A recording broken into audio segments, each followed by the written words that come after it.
Hey, buddy. Right, everything, just plain cancel. I think what we're gonna do is at least pay him the 50 cents per call. So that, yeah, because, I mean, they're still looking at, yeah.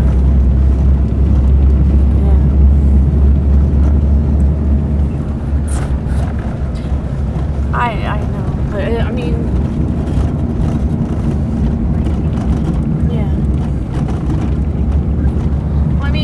if there was, I don't know if there's like any way to switch the schedule around to where they could run them like in 3 weeks or something. I don't know.